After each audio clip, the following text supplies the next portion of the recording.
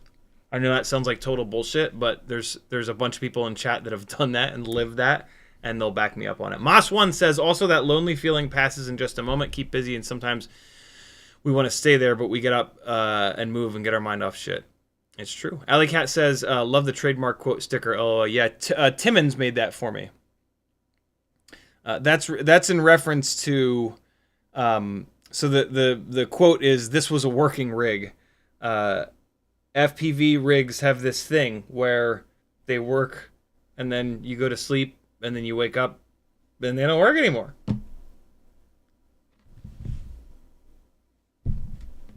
And it's happened to me a whole bunch of times from one live stream to the next. And I'd said that quote enough times where, yeah, Timmons made that cool little thing for me. Cole Power says, I know exactly what you mean. An acquaintance I knew via work shot himself like 3 weeks ago. Saw him twice a week, often chatted, had no idea.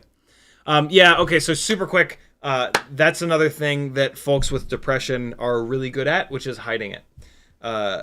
Again, because they know that nobody really wants to hang out with someone that's super sad, they get really good at hiding that sadness. And so I'm someone who, again, has lived with depression for 40 plus years.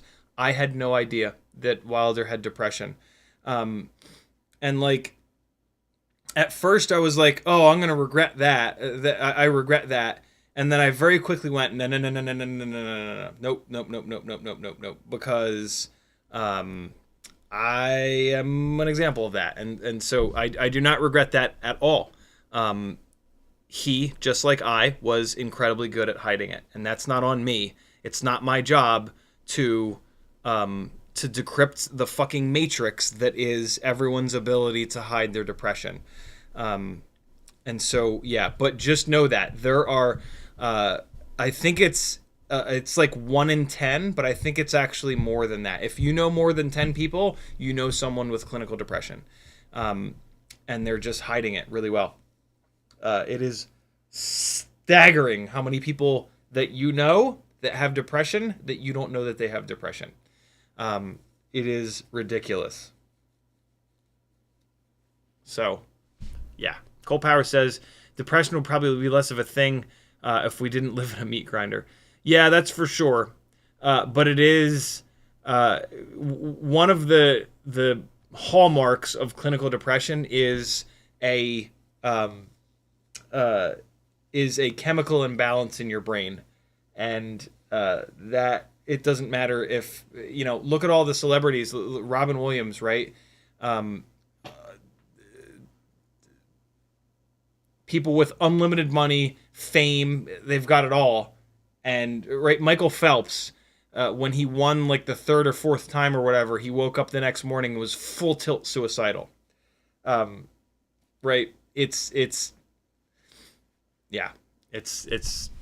crazy. Alley Cat says depression is a challenging battle. It is a challenging battle. It can overwhelm you in an instant or slowly pull you under if you're not mindful. Yep. Phil Ale, I think that is, says, I can relate to excuses. I deal with depression for 20 plus years. I wonder why no one wants to hang out with me. They realize they've asked me repeatedly to hang out and I turn them down. Yeah, that's another beautiful example of it, right? Like, and we've all done that. We've all had a friend. Here's another big red flag. We've all had a friend that we've asked to hang out a bunch of times and they say no. Well, after the 6th or 7th time that they say no, guess what? I'm not going to ask them to hang out anymore. Either they really don't want to hang out with me because I'm not cool enough or whatever, or they've got something going on. And it's like, I can't find out. They won't talk to me to tell me that. And so, yeah, one of the best ways that I've found is what I mentioned before. You don't ask them to hang out. You tell them that you're hanging out. Go to them, drive to them, right? Pick a spot that's near them. Don't expect them to drive 45 minutes to you. Don't like, hey man, you're driving all the way up here. And that might work. If you've got like a cool place, you know, with a sim rig with PSVR 2, that might work. But yeah, put in the work. I promise you, putting in the work is a lot less heartbreaking than losing someone. I haven't lost someone.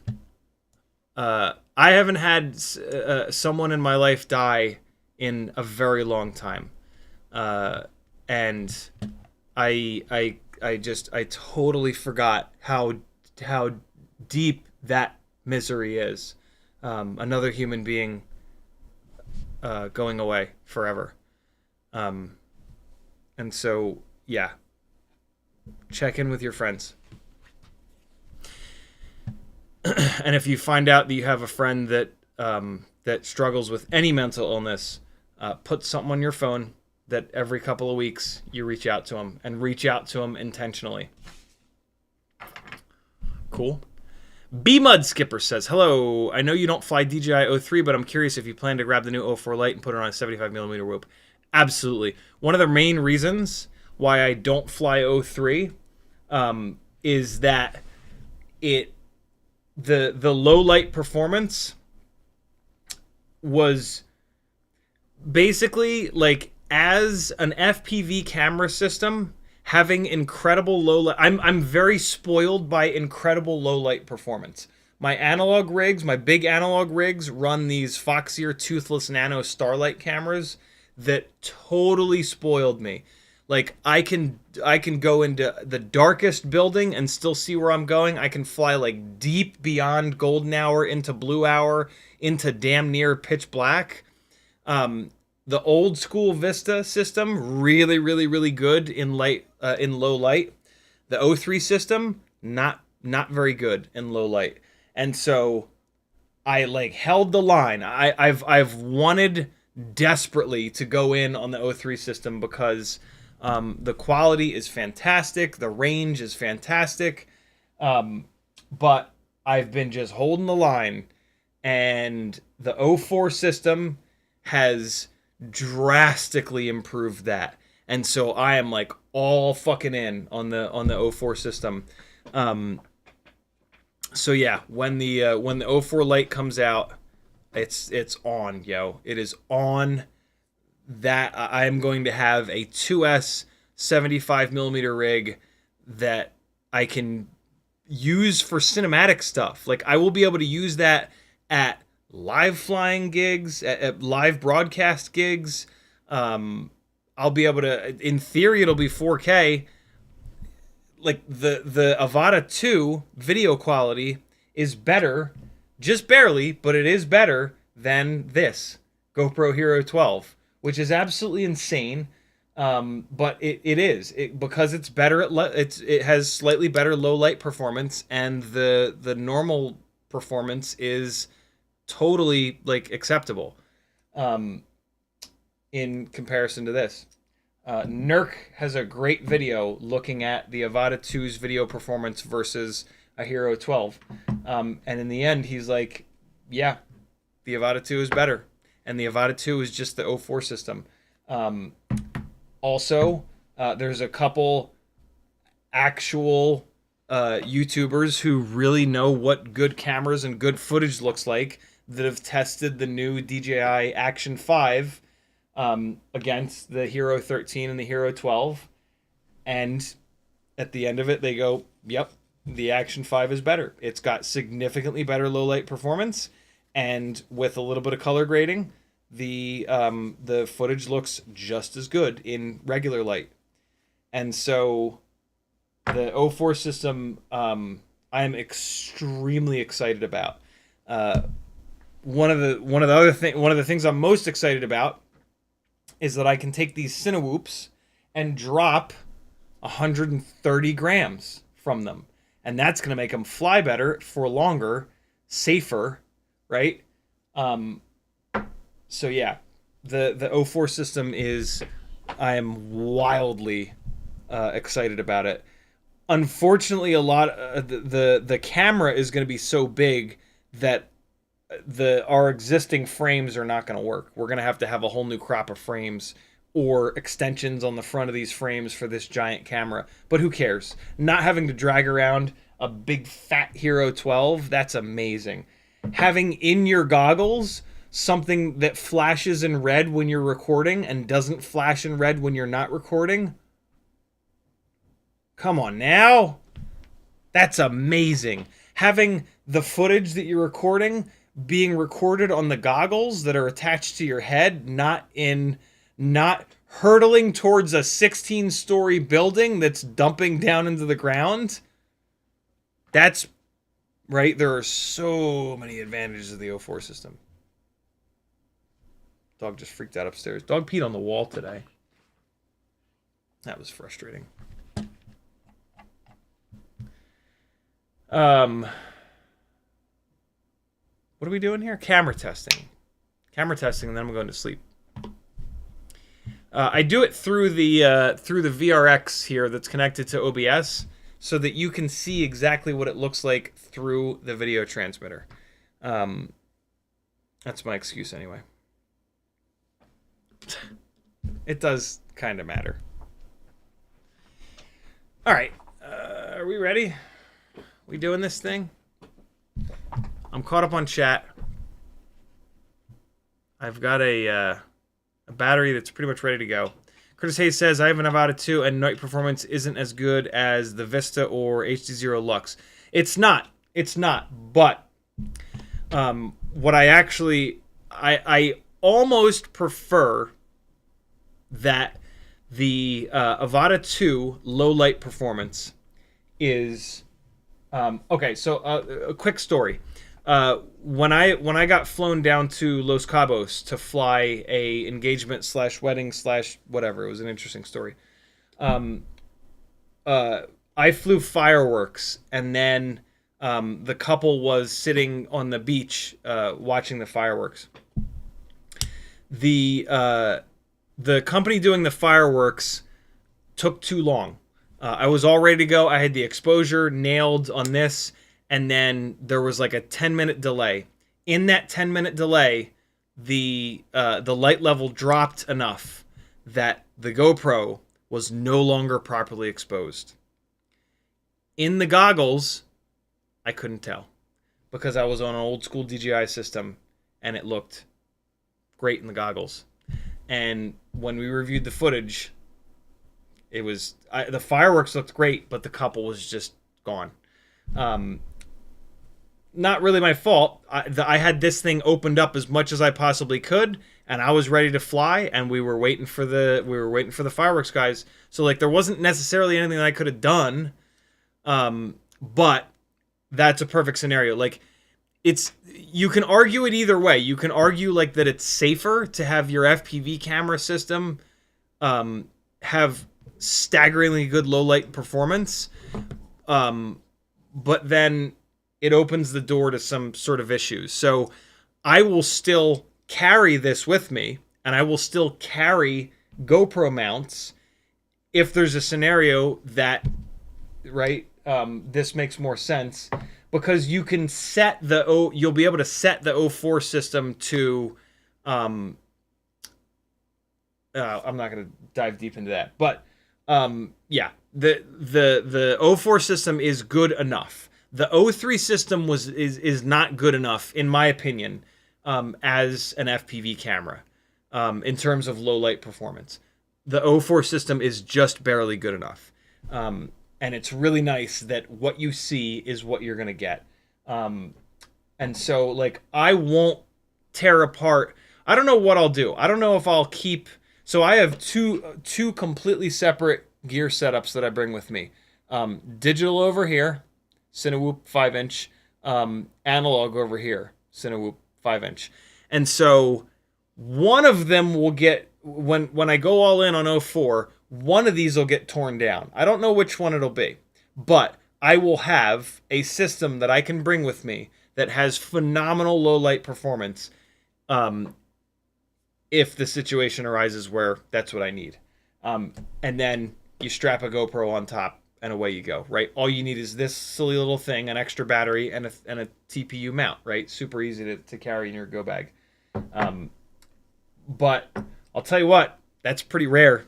I've done a lot of gigs over the last 4 years, and there are not many situations. I can probably only count on one hand how many situations there are where that would have made a difference. So, yeah. Okay, here we go. Let me tape this thing down. I'm gonna tape the camera mount thing down so that we get roughly the same field of view every time. But again, the field of view, you're looking left, right, top, and bottom. And so, like, if there's more door on the right, but there's less monitor on the left, you should know. You should know what's up. You're smart. You're all smart. All right. Let me just get this VHB going here. All right. And so I'm just going to rapid fire these. Can somebody I'll take the screenshots. It'll be fine. I was going to make one of you do it, but I'll do it. Because the screenshots will be better. I don't want the YouTube compression on the screenshots. I can do it. Yeah, my hair is getting big. I need a fucking haircut. Himox crashed and now the receiver on BetaFPV Matrix doesn't work. I keep fail-safing. Doesn't connect after a minute. Try swapping out the antenna. But it sounds like it blew up. Sucks. But try swapping out the antenna for sure. All right, I'm making the OBS window really big so I can take these screenshots. All right, OBS window is gigantic. And okay, here we go. So first up is going to be the C01, old school BetaFPV camera. C01. You didn't even know that existed. And I'm just gonna like it's gonna be a slightly different field of view. I'm just gonna like hold it on top of the mount here. I'm just gonna hold it like this, but it looks like shit anyway, so it's fine. You'll see what I mean. BetaFPV C01 camera.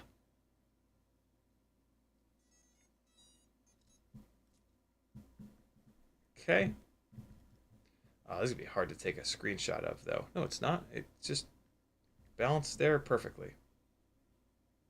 Oh, it looks so bad. Oh, boy. Yeah, you don't want the C01. The C01's not the camera for you. But I have it in this mount, and so we'll just do it. Ah, get in there!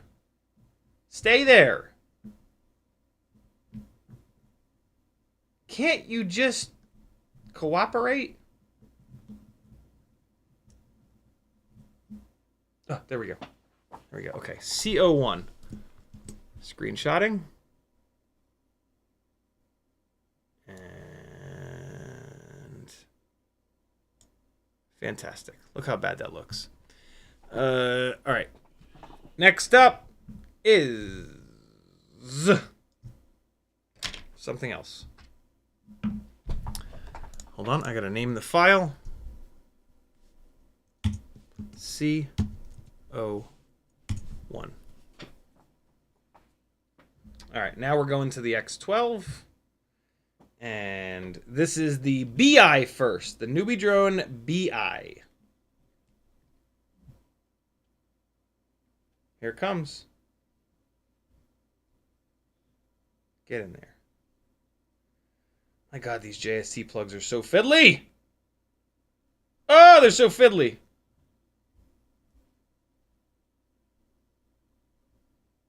It helps if you plug it in the right direction. Can confirm. There we go. Newbie Drone Bee Eye. Oh, nope. Don't want that in there. Newbie Drone Bee Eye. Here we go. We're going to rapid fire these. Where's the cursor? There it is. NBD Bee Eye. Coming up. All right. That's the Bee Eye. Here comes the Caddx Ant. Prepare to be disappointed. The Ant is like one of my least favorite cameras. I'm always blown away. All right, naming that previous file. Here's the Caddx Ant. Taking a screenshot. Good to go. All right, next up is the... What is that? Oh, this is C03. C03. The previous sort of champion. All right, there's the C03. Give it a second here. Name the previous file. Screenshot. There we go. Got it. There's the C03. And let me just take a quick break. That was the first 4. Let me just give this flight controller a second to cool off here. All right, so that was the C03. I'm going to plug the next one in and just let this thing hang. Massive shout out to Kevin Sumner for designing this mount, buying a bunch of these cameras, and then most importantly, switching the connectors over on a bunch of these cameras. He's the real hero here.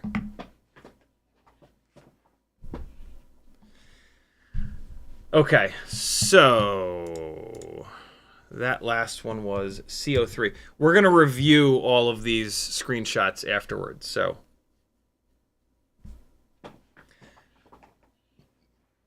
Hamak says the antenna is the soldered wire. Yeah, I know. Put it like swap it out. You're fucked, Himox. Like I'm trying to give you a little bit of hope, but it's broken. But you might as well swap the antenna out.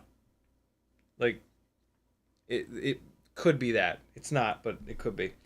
Next up is what is this? What is this camera? Oh, this is the FXT camera. The FXT camera that comes in the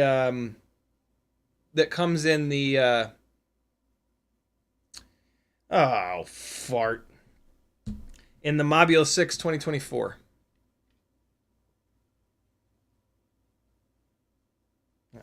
Balls. Hold on. Restick it. All right.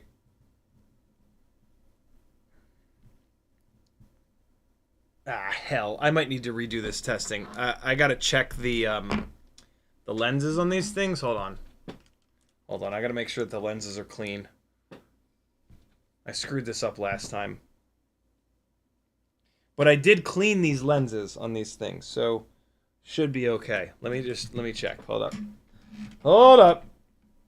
That one's good. That one's good. No. We're okay. I just noticed because I put my thumb on the FXT lens. Nice and clean.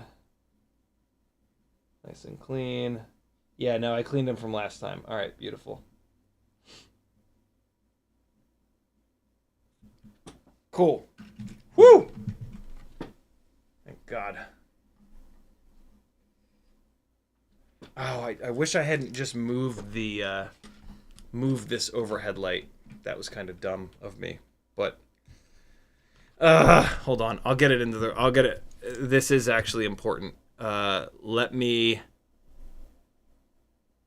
Okay, so the overhead light was out of the shot, so it was roughly here.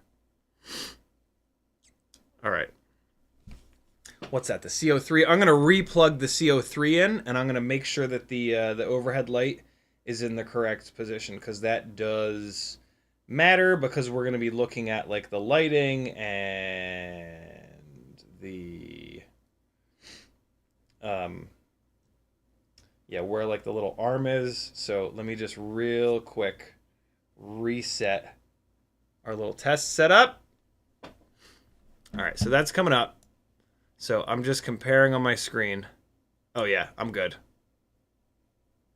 It's I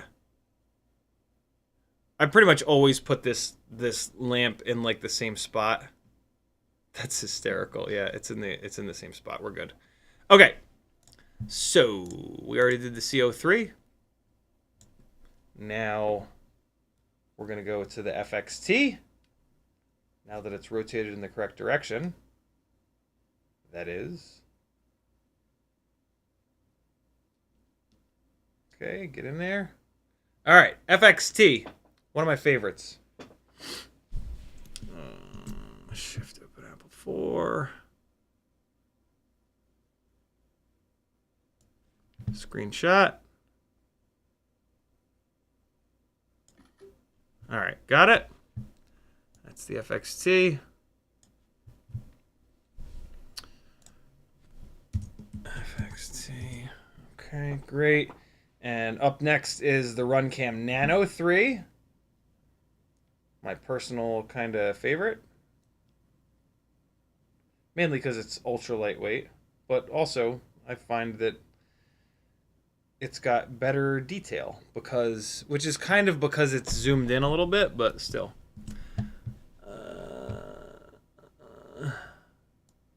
Screenshotting. Got it. Next up is the Foxeer Razor.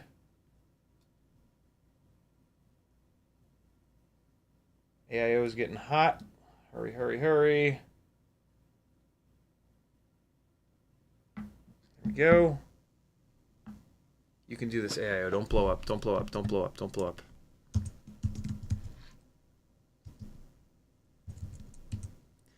Okay. Got it. Over here. Screenshotted. And then the last one is the TinyWhoop Pinch. The regular pinch.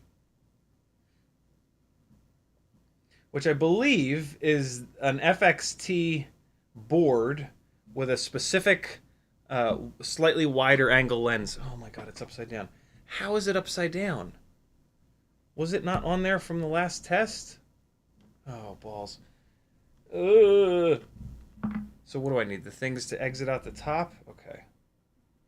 Things need to exit out the top. Don't melt, X12. I'm so sorry. Make sure I didn't get a fingerprint on it. Nope, it's good. And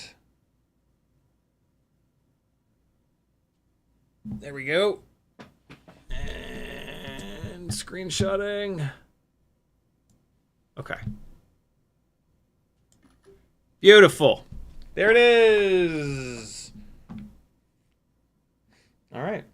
Let's take a look at those screenshots, talk about it, and then we'll fly a battery and wrap this on up. Oh my god, it's 12:12. Make a wish. Ooh!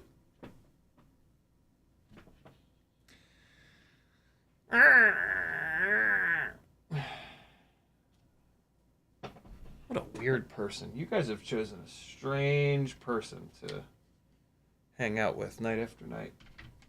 I like him, though. Big teeth, kind of gangly. It's a quote from Liar Liar. What was that last one? Pinch. Pinch. I want to fly. Hold on, let's fly real quick. Let's fly. While I have the VRX on, let's fly. I really want to fly this rig that I just built. With this crappy C01 camera on it.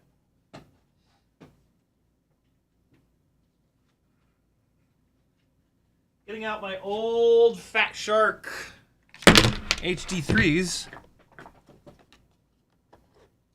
Get this crossfire nonsense out of here. Put in my fancy new Nomad. Look at that. Yeah! What you know about that? Boy, do I wish I had a little screen on it. go. Turn this on. All right.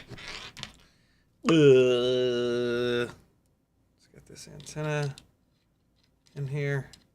The build that I'm about to be flying is Newbie Drone Light AF frame, Weebleed 0702 40,000 kV motors, HQ 1.2 by 1.2 by 2 ultralight biblades, brand new. BetaFPV Matrix AIO, BetaFPV Banana Hammock Canopy, C01 camera, which by the next stream hopefully will be a C03 camera, and ultralight little antenna, whip antenna with the ground plane removed. This was a working build. Let's see if it's still working. This is the battery that's somewhat discharged, to be fair, from all that testing just now.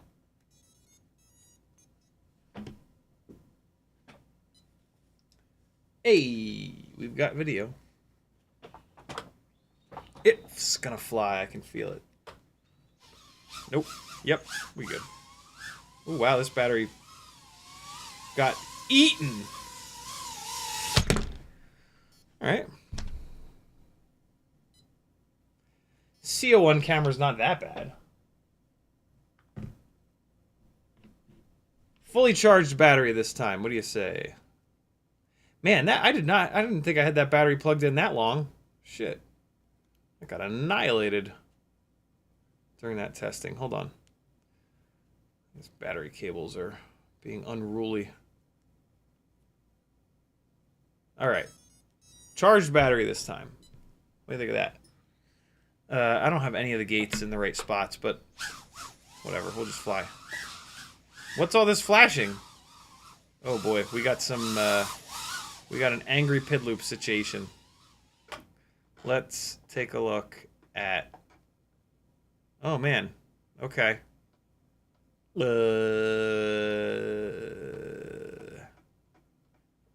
Pidtoon's not all that aggressive. Oh, God. Oh, God. Oh, God.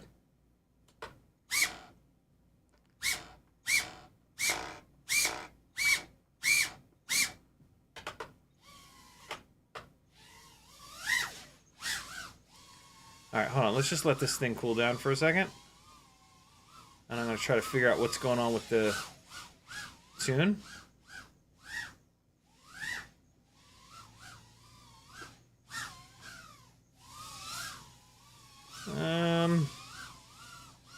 Not totally sure why it's being so weird, but now that the battery has chilled out a little bit, it's now that the battery voltage has come down, it's all right.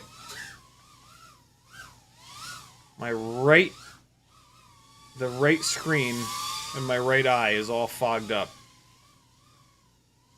Hold on, let me turn the fan on. Man, I've had to turn the fan on in these Fat Shark goggles in forever. Is this camera sitting level? Hold on, let me see. Nope.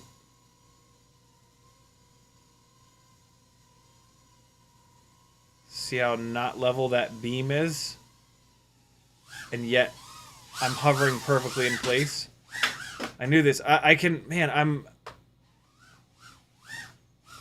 really good at being able to tell when cameras are not perfectly flat. It's one of the things I don't like about these banana hammock canopies is that there's... well, I shouldn't say... What I was about to say is there's no way to positively, like, locate the camera to make sure it's rotated properly. But in the Happy Model one, there actually is, but only when you use the cameras with the screw holes in the corners. So, like, I don't know. It's, I don't like this style of... I don't like this style of canopy. I get that it's super lightweight, and, like, that's great and all. But, like, the camera needs to be flat. The camera needs to be rotated so that the horizon is completely flat. That's really important. And Yeah, this does not do that. Oh, also the camera is kind of coming out of the canopy a little bit. What is going on here? Hold on, let me try to work this out real quick. I'm easily able to rotate the camera, which is a very bad thing, but it'll actually allow me to get the camera flattened out real quick here. So if we look at that, we put this build flat on the desk.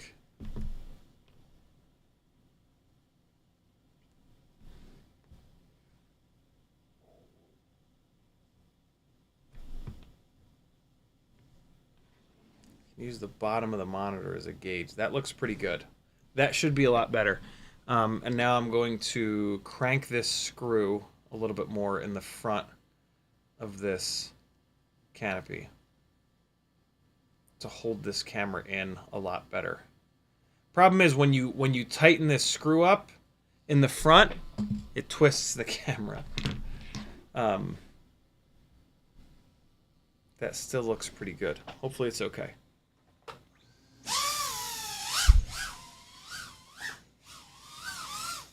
Let's check it up here. Much better. See how much more level the beam is now?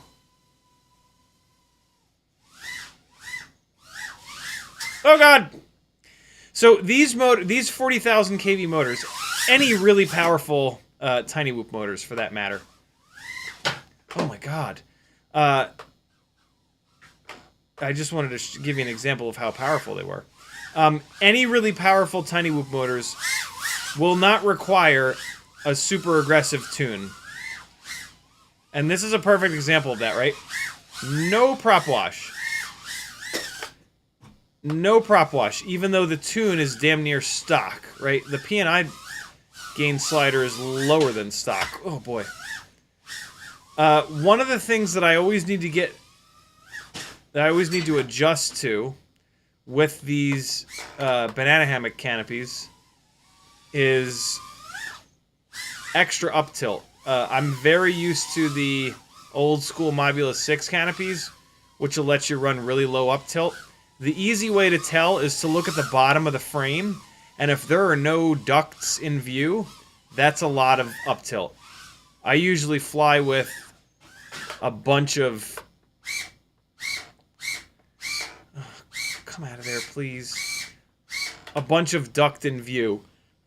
In fairness, the BetaFPV canopies do lift the camera up, which gets some of the duct out of view.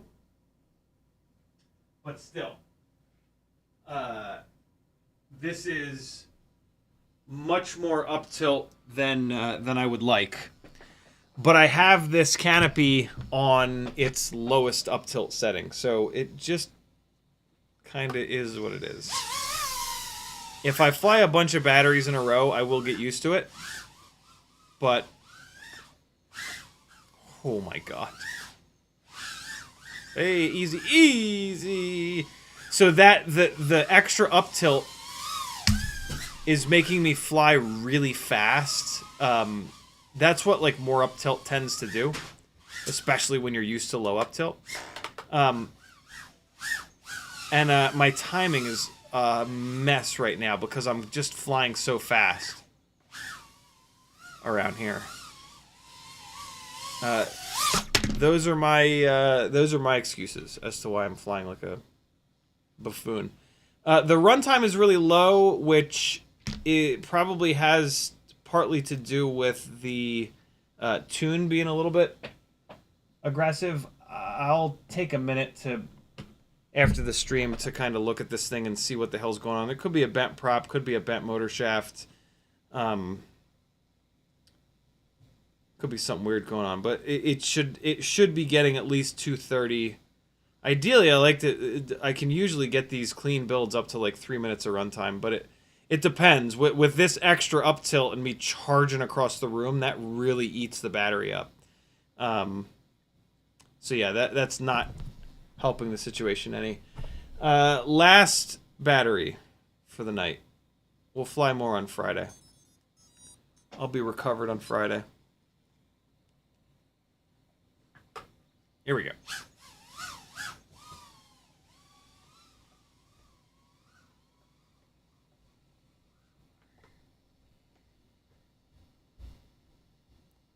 Who's that? Maggie! What's she doing up so late? Oh my god. Oh boy, yeah. This up tilt though. Ooh, there's a little bit of wobblage there. Oh, I missed it! Oh!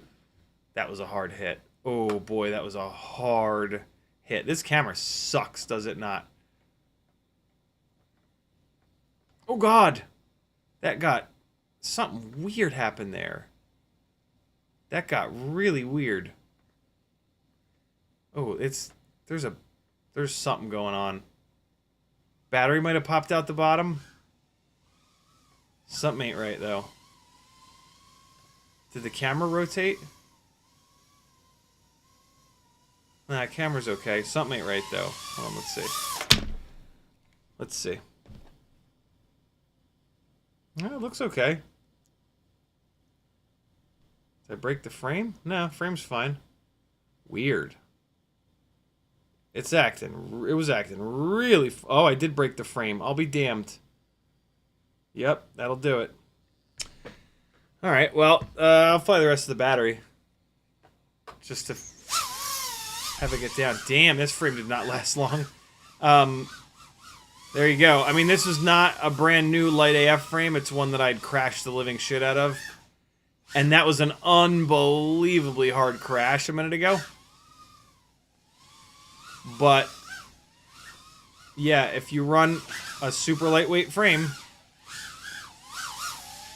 you're going to sacrifice some durability. That's why I like the V3 frame the most.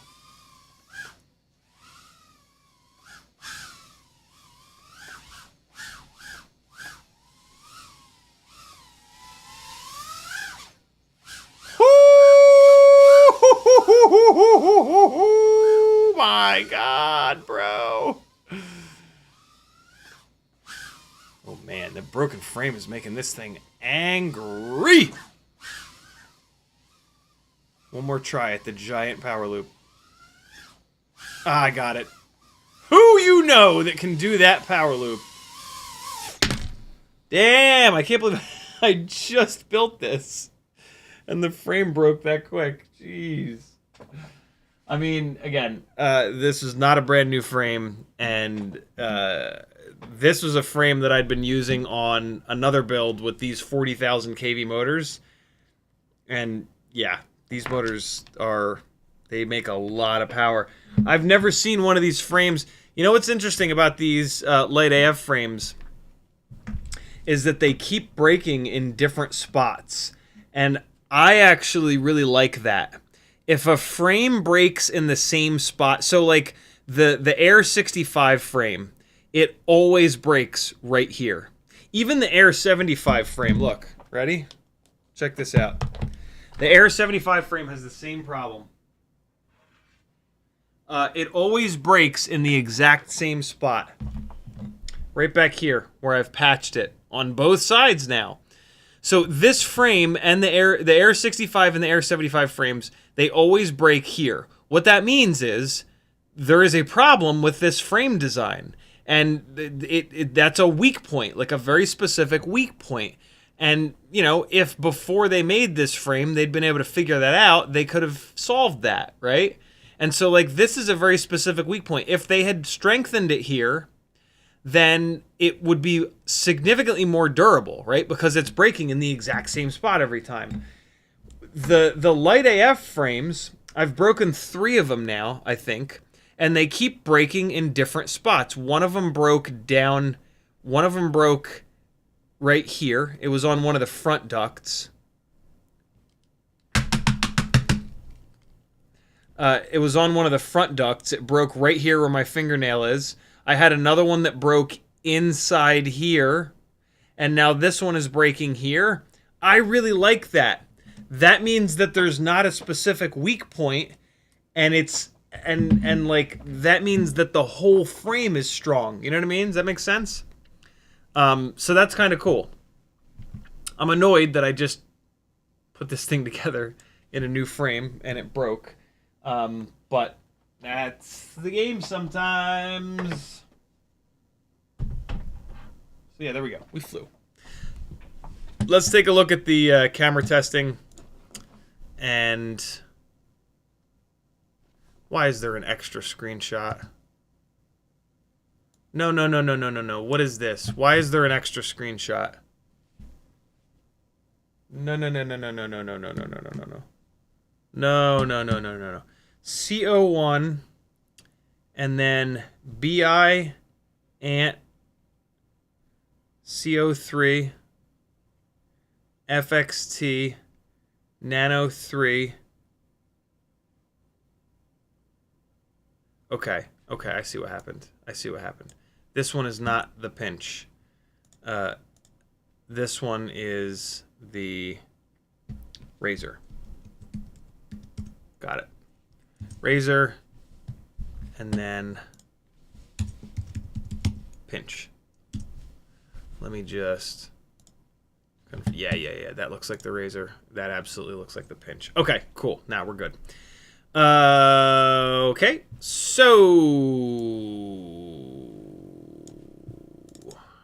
let me just get this ever so slightly organized. Jackalope with a $10 super chat. He says, Happy New Year, my guy. Thank you, brother. Thank you very much. That is super cool of you. All right, I'm going to put these in here. And awesome. All right, we're good. So let's take a look. These are now in alphabetical order, which is fine. And let's go full screen here. So when I go full screen, it doesn't show me the... this is fine. This is fine. These images will be available to patrons. It's $3 a month, which is only 10 cents a day. I do 10 hours of live streaming a week. Hopefully I've earned your $3 a month. Jump onto the Patreon. For only $5 a month, you can get in on giveaways. This coming Monday will be a giveaway stream. So if you're on the $3 tier and you go to the $5 tier, you might win $50+ of TinyWhoop stuff this coming Monday. So it's a great time to jump from $3 to $5. There's a $10 a month tier if you want a chance to win 3-inch or CiottiFPV parts. There's even a $20 a month tier for 5-inch parts. Get onto my Patreon, my friends. CiottiFPV.com. It's how I can continue to do this full time. Hopefully I've earned your $3 a month. Get on over. These images will be in a Patreon post. Maybe not tonight, probably tomorrow. Available to all patrons on the actual Patreon itself. So we've got the Ant Cam. And then we've got the Bee Eye. So let's compare these two. All right. They are at drastically different angles. So the vertical field of view is hard to kind of nail down. But look at the right side here where the door is, right? Ant, Bee Eye. The door is basically in the same spot. See it? And now look on the left side here at the edge of my monitor. Ant, Bee Eye. Ant, Bee Eye. So they're basically the same field of view. The toolbox moves drastically, which makes it a little bit harder. But the Ant, like, just look at it. So the next thing that I always look at is the coexist across the middle here. And with the Ant, it's a big old blurry mess. It's also a big old blurry mess with the Bee Eye. Draw your own conclusions. These two cameras look totally different. I really don't like the way that the Ants look. It's so dark. The Bee Eye brings the brights back in. You could say that the Bee Eye is a little bit too bright, actually. Different people like different looks. I don't love either one of those cameras. Bee Eye versus C01. Bee Eye C01. Bee Eye C01. Pretty similar. We've got a little bit more detail on the coexist here in the middle. It's also zoomed in a little bit more, right? Look at the size of the stickers on here. And then we've got the C03. Look at the size there. All right? So there's those two. C03 is kind of... Oh, wait. What happened now? C01. No. Okay. No. Sorry. Bee Eye C01. Bee Eye C01. C01 actually looks a little bit better to me. Field of view is about the same.